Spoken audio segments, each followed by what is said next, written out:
SV exam मैंट्रो में आपका स्वागत है। The 18th of August 2026। आज के टॉप न्यूज हेडलाइंस पर आधारित 10 करंट अफेयर्स MCQs।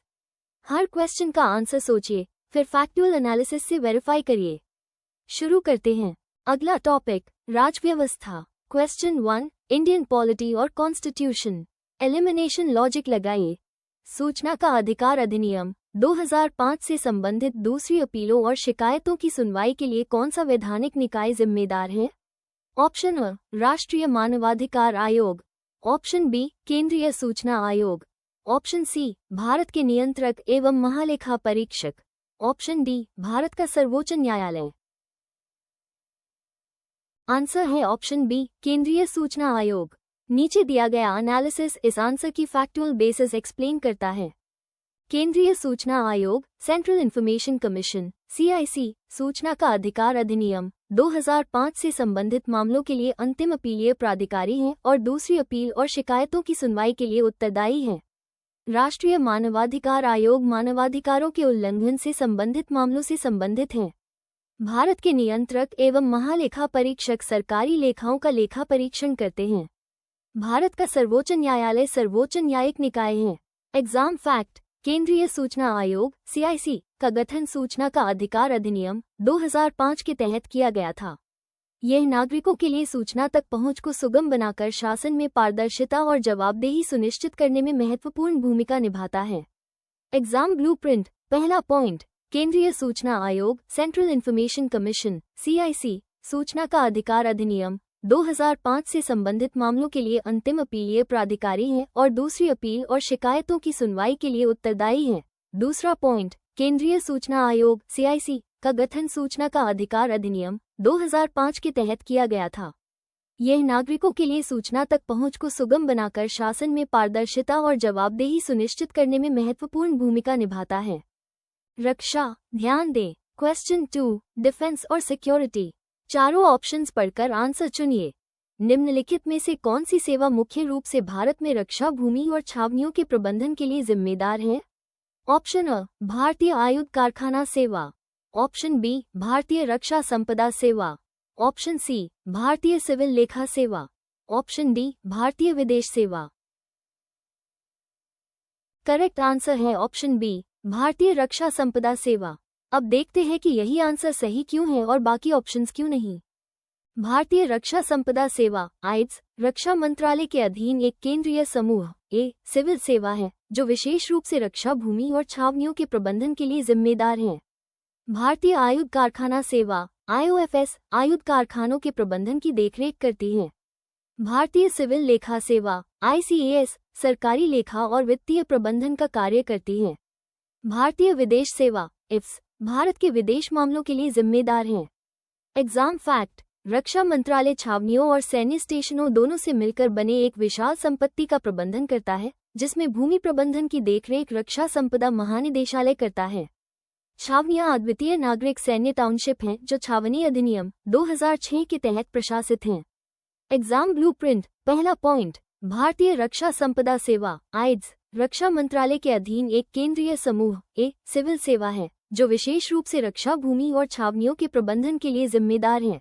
दूसरा पॉइंट, रक्षा मंत्रालय छावनियों और सैन्य स्टेशनों दोनों से मिलकर बने एक विशाल संपत्ति का प्रबंधन करता है, जिसमें भूमि प्रबंधन की देखरेख रक्षा संपदा महानिदेशालय करता है। छावनियां अद्वितीय नागरिक सैन्य टाउनशिप हैं जो छावनी अधिनियम 2006 के तहत प्रशासित हैं। अब अंतर्राष्ट्रीय मामले पर फोकस करते हैं। क्वेश्चन 3, इंटरनेशनल रिलेशंस और अफेयर्स। एलिमिनेशन लॉजिक लगाइए। निम्नलिखित में से कौन सा देश आधिकारिक तौर पर जनवरी 2024 में ब्रिक्स का पूर्ण सदस्य बना, जिससे ब्लॉक की संरचना का महत्वपूर्ण विस्तार हुआ? ऑप्शन अ, अर्जेंटीना, इंडोनेशिया, सऊदी अरब, मिस्र, इथियोपिया, संयुक्त अरब अमीरात। ऑप्शन बी, सऊदी अरब, मिस्र, इथियोपिया, ईरान, अर्जेंटीना, संयुक्त अरब अमीरात। ऑप्शन सी, इंडोनेशिया, ईरान, मिस्र, दक्षिण कोरिया, सऊदी अरब, संयुक्त अरब अमीरात। ऑप्शन डी, अर्जेंटीना, नाइजीरिया, सऊदी अरब, मिस्र, इथियोपिया, ईरान। आंसर है ऑप्शन बी, सऊदी अरब, मिस्र, इथियोपिया, ईरान, अर्जेंटीना, संयुक्त अरब अमीरात। नीचे दिया गया एनालिसिस इस आंसर की फैक्चुअल बेसिस एक्सप्लेन करता है। जनवरी 2024 में अर्जेंटीना, मिस्र, इथियोपिया, ईरान, सऊदी अरब और संयुक्त अरब अमीरात आधिकारिक तौर पर ब्रिक्स में पूर्ण सदस्य के रूप में शामिल हुए, जिससे समूह 11 देशों तक फैल गया। विकल्प ए गलत है क्योंकि इंडोनेशिया शामिल नहीं हुआ। विकल्प सी गलत है क्योंकि इंडोनेशिया और दक्षिण कोरिया दोनों शामिल नहीं हुए। विकल्प डी गलत है क्योंकि नाइजीरिया शामिल नहीं हुआ और यूएई गायब है। एग्जाम फैक्ट: ब्रिक्स की अध्यक्षता हर साल ब्रिक्स के सदस्य देशों के बीच इस संक्षिप्त नाम के अनुसार घूमती रहती है। 2024 के लिए रूस ब्रिक्स की अध्यक्षता कर रहा है और 2026 में भारत को ये पद संभालने के लिए चुना गया है। एग्जाम ब्लूप्रिंट: पहला पॉइंट, जनवरी 2024 में अर्जेंटीना, मिस्र, इथियोपिया, ईरान, सऊदी अरब और संयुक्त अरब अमीरात आधिकारिक तौर पर ब्रिक्स में पूर्ण सदस्य के रूप में शामिल हुए, जिससे समूह 11 देशों तक फैल गया। दूसरा पॉइंट, ब्रिक्स की अध्यक्षता हर साल ब्रिक्स के सदस्य देशों के बीच इस संक्षिप्त नाम के अनुसार घूमती रहती है। 2024 के लिए रूस ब्रिक्स की अध्यक्षता कर रहा है और 2026 में भारत को ये पद संभालने के लिए चुना गया है। टॉपिक चेंज: सरकारी योजना। क्वेश्चन 4, गवर्नमेंट स्कीम्स और पॉलिसीज। चारों ऑप्शंस पढ़कर आंसर चुनिए। सीड योजना का उद्देश्य निम्नलिखित में से किस समुदाय को कल्याण और आर्थिक सशक्तिकरण प्रदान करना है? ऑप्शन अ, अनुसूचित जातियां और अनुसूचित जनजातियां। ऑप्शन बी, विमुक्त, घुमंतु और अर्ध घुमंतु समुदाय। ऑप्शन सी, दिव्यांगजन और वरिष्ठ नागरिक। ऑप्शन डी, किसानों और कृषि श्रमिकों। करेक्ट आंसर है ऑप्शन बी, विमुक्त, घुमंतु और अर्ध घुमंतु समुदाय। अब देखते हैं कि यही आंसर सही क्यों है और बाकी ऑप्शंस क्यों नहीं। एसईईडी योजना विशेष रूप से विमुक्त, घुमंतु और अर्ध घुमंतु समुदायों के कल्याण और आर्थिक सशक्तिकरण को मजबूत करने के लिए बनाई गई है। अनुसूचित जाति और अनुसूचित जनजाति अन्य विशिष्ट सरकारी योजनाओं के अंतर्गत आते हैं। विकलांग और वरिष्ठ नागरिकों के लिए समर्पित कल्याणकारी कार्यक्रम हैं। किसान और कृषि श्रमिक पीएम किसान जैसी योजनाओं के लाभार्थी हैं। एग्जाम फैक्ट: सीड योजना का मतलब है अनुसूचित जनजाति आर्थिक सशक्तिकरण योजना, scheme for economic empowerment of DNTs. ये सामाजिक न्याय और अधिकारिता मंत्रालय द्वारा शुरू की गई एक केंद्रीय क्षेत्र की योजना है। एग्जाम ब्लूप्रिंट: पहला पॉइंट, एसईईडी योजना विशेष रूप से विमुक्त, घुमंतु और अर्ध घुमंतु समुदायों के कल्याण और आर्थिक सशक्तिकरण को मजबूत करने के लिए बनाई गई है। दूसरा पॉइंट, सीड योजना का मतलब है अनुसूचित जनजाति आर्थिक सशक्तिकरण योजना, scheme for economic empowerment of DNTs. ये सामाजिक न्याय और अधिकारिता मंत्रालय द्वारा शुरू की गई एक केंद्रीय क्षेत्र की योजना है। 5 सेकंड्स रुकिए, अभी कमेंट में क्वेश्चन 4 का अपना आंसर लिखिए। देखिए इस सेशन में कितने एस्पिरेंट्स आपसे आगे हैं और कितने पीछे। अब समसामयिकी की ओर। Question 5, general current affairs. ये कॉन्सेप्ट बार बार पूछा जाता है। एसीटीआर डीम्ड यूनिवर्सिटी मुख्य रूप से कहाँ स्थित है? ऑप्शन अ, Chennai. Option B, Coimbatore. Option C, Thanjavur. Option D, Madurai. Correct answer option C, Thanjavur. इस आंसर के पीछे का लॉजिक और एनालिसिस अभी समझते हैं। शास्त्रा डीम्ड यूनिवर्सिटी तंजावुर, तमिलनाडु में स्थित एक प्रमुख शैक्षणिक संस्थान है। चेन्नई तमिलनाडु की राजधानी है लेकिन शास्त्रा विश्वविद्यालय का स्थान नहीं है। कोयम्बटूर तमिलनाडु का एक और प्रमुख शहर है लेकिन शास्त्रा विश्वविद्यालय का स्थान नहीं है। मदुरै अपने मंदिरों के लिए जाना जाता है लेकिन शास्त्रा विश्वविद्यालय का घर नहीं है। Exam fact: ACTR deemed university engineering, technology और आर्ट्स एंड साइंस प्रोग्राम में विशेषज्ञता रखने वाला एक प्रतिष्ठित संस्थान है। तंजावुर, जिसे तंजौर के नाम से भी जाना जाता है, तमिलनाडु का एक शहर है जो अपनी समृद्ध सांस्कृतिक विरासत और यूनेस्को विश्व धरोहर स्थल बृहदेश्वर मंदिर के घर के रूप में प्रसिद्ध है। एग्जाम ब्लूप्रिंट: पहला point, SASTRA deemed university Thanjavur, Tamil Nadu में स्थित एक प्रमुख शैक्षणिक संस्थान है। दूसरा point, ACTR deemed university engineering, technology और आर्ट्स एंड साइंस प्रोग्राम में विशेषज्ञता रखने वाला एक प्रतिष्ठित संस्थान है। तंजावुर, जिसे तंजौर के नाम से भी जाना जाता है, तमिलनाडु का एक शहर है जो अपनी समृद्ध सांस्कृतिक विरासत और यूनेस्को विश्व धरोहर स्थल बृहदेश्वर मंदिर के घर के रूप में प्रसिद्ध है। अगर इस सेशन से आपकी एग्जाम प्रिपरेशन तेज हो रही है तो अभी लाइक करें और सब्सक्राइब करें। हर नोटिफिकेशन आपको आपके टारगेट स्कोर के एक क्वेश्चन और करीब लाती है। अगला टॉपिक, सरकारी योजना। क्वेश्चन 6, गवर्नमेंट स्कीम्स और पॉलिसीज। चारों ऑप्शंस पढ़कर आंसर चुनिए। स्माइल योजना को लागू करने के लिए कौन सा केंद्रीय मंत्रालय जिम्मेदार है? ऑप्शन अ, स्वास्थ्य और परिवार कल्याण मंत्रालय। ऑप्शन बी, सामाजिक न्याय एवं अधिकारिता मंत्रालय। ऑप्शन सी, महिला एवं बाल विकास मंत्रालय। ऑप्शन डी, ग्रामीण विकास मंत्रालय। करेक्ट आंसर है ऑप्शन बी, सामाजिक न्याय एवं अधिकारिता मंत्रालय।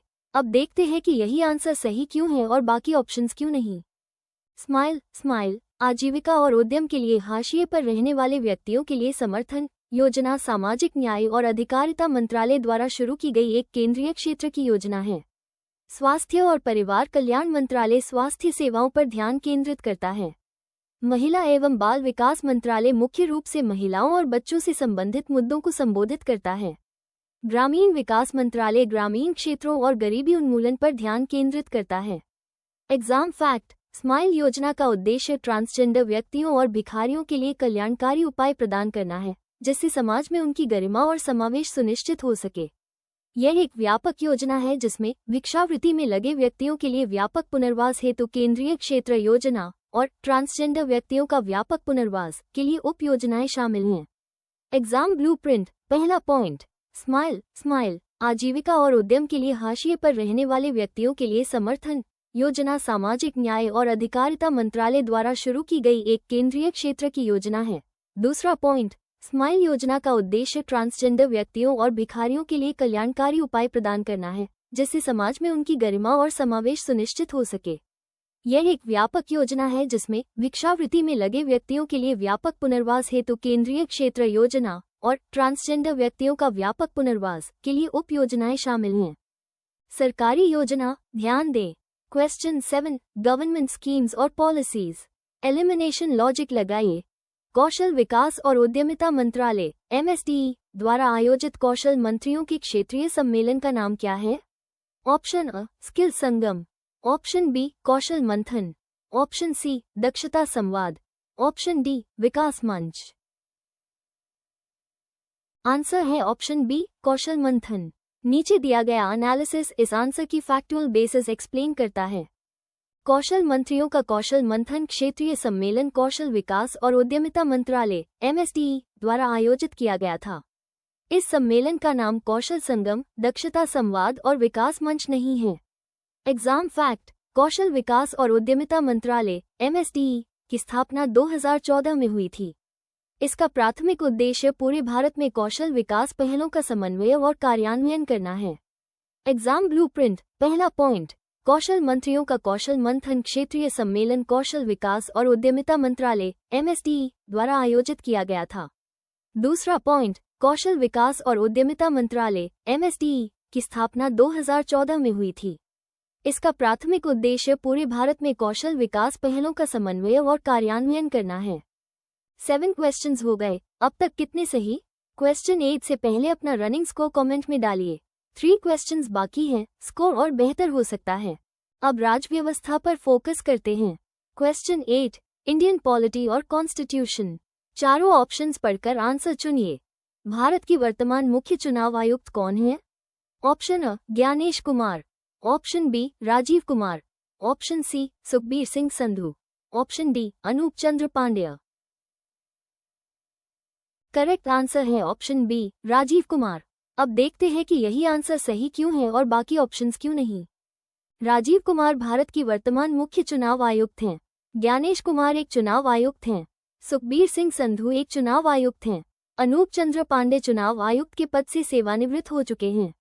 एग्जाम फैक्ट: भारत निर्वाचन आयोग भारत में चुनाव कराने के लिए उत्तरदायी एक स्वायत्त संवैधानिक निकाय है। इसमें एक मुख्य चुनाव आयुक्त और 2 चुनाव आयुक्त होते हैं। Exam blueprint. पहला पॉइंट, राजीव कुमार भारत की वर्तमान मुख्य चुनाव आयुक्त हैं। दूसरा पॉइंट, भारत निर्वाचन आयोग भारत में चुनाव कराने के लिए उत्तरदायी एक स्वायत्त संवैधानिक निकाय है। इसमें एक मुख्य चुनाव आयुक्त और 2 चुनाव आयुक्त होते हैं। टॉपिक चेंज, अर्थव्यवस्था। क्वेश्चन 9, इकोनॉमी और फाइनेंस। एलिमिनेशन लॉजिक लगाइए। Electronics manufacturing cluster scheme ECMS के तहत वर्तमान में कितने इलेक्ट्रॉनिक्स विनिर्माण संयंत्र चालू हैं? Option A, 16। Option B, 25। Option C, 38। Option D, 54। Answer है ऑप्शन सी 38। नीचे दिया गया एनालिसिस इस आंसर की फैक्चुअल बेसिस एक्सप्लेन करता है। Electronics manufacturing cluster scheme ECMS में वर्तमान में 38 इलेक्ट्रॉनिक्स मैन्युफैक्चरिंग प्लांट चालू हैं। 16 प्लांट निर्माण के उन्नत चरणों में हैं, अभी तक चालू नहीं हुए हैं।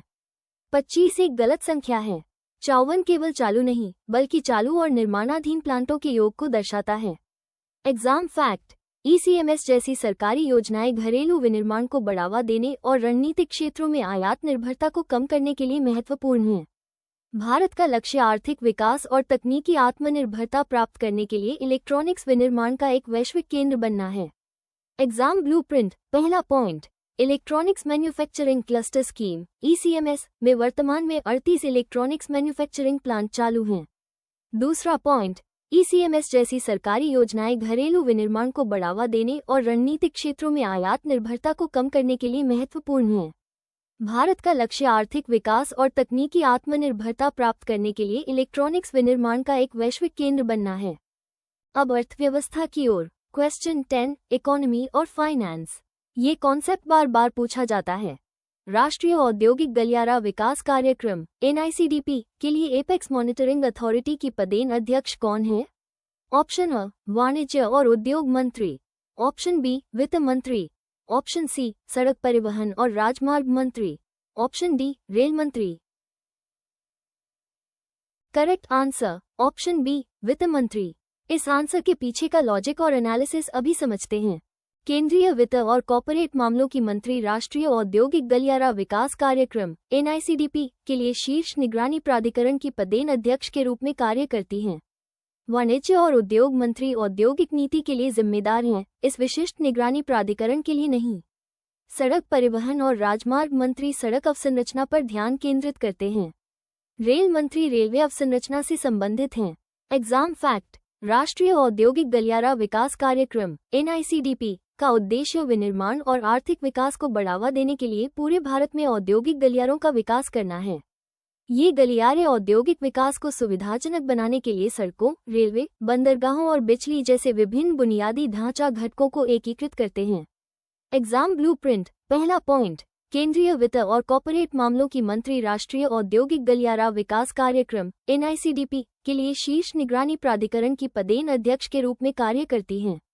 दूसरा पॉइंट, राष्ट्रीय औद्योगिक गलियारा विकास कार्यक्रम NICDP का उद्देश्य विनिर्माण और आर्थिक विकास को बढ़ावा देने के लिए पूरे भारत में औद्योगिक गलियारों का विकास करना है। ये गलियारे औद्योगिक विकास को सुविधाजनक बनाने के लिए सड़कों, रेलवे, बंदरगाहों और बिजली जैसे विभिन्न बुनियादी ढांचा घटकों को एकीकृत करते हैं। Power revision, 60 second rapid fire. सभी आंसर्स बैक टू बैक। ध्यान से सुनिए और लॉक करिए। Q1, सूचना का अधिकार अधिनियम 2005 से संबंधित दूसरी अपीलों और शिकायतों की सुनवाई के लिए कौन सा वैधानिक निकाय जिम्मेदार है? केंद्रीय सूचना आयोग। Q2, निम्नलिखित में से कौन सी सेवा मुख्य रूप से भारत में रक्षा भूमि और छावनियों के प्रबंधन के लिए जिम्मेदार है? भारतीय रक्षा संपदा सेवा।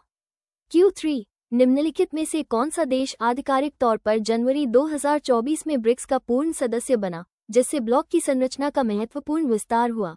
सऊदी अरब, मिस्र, इथियोपिया, ईरान, अर्जेंटीना, संयुक्त अरब अमीरात। Q4, सीड योजना का उद्देश्य निम्नलिखित में से किस समुदाय को कल्याण और आर्थिक सशक्तिकरण प्रदान करना है? विमुक्त, घुमंतु और अर्ध घुमंतु समुदाय। Q5, एसेटियारे डीम्ड यूनिवर्सिटी मुख्य रूप से कहाँ स्थित है? तंजावुर। Q6, स्माइल योजना को लागू करने के लिए कौन सा केंद्रीय मंत्रालय जिम्मेदार है? सामाजिक न्याय एवं अधिकारिता मंत्रालय। पावर रिविजन जारी, पार्ट 2 हाव्स। Q7, कौशल विकास और उद्यमिता मंत्रालय MSDE द्वारा आयोजित कौशल मंत्रियों के क्षेत्रीय सम्मेलन का नाम क्या है? कौशल मंथन। Q8, भारत की वर्तमान मुख्य चुनाव आयुक्त कौन है? Rajiv Kumar. Q9, electronics manufacturing cluster scheme ECMS के तहत वर्तमान में कितने इलेक्ट्रॉनिक्स विनिर्माण संयंत्र चालू हैं? 38। Q10, राष्ट्रीय औद्योगिक गलियारा विकास कार्यक्रम NICDP के लिए एपेक्स मॉनिटरिंग अथॉरिटी की पदेन अध्यक्ष कौन है? वित्त मंत्री।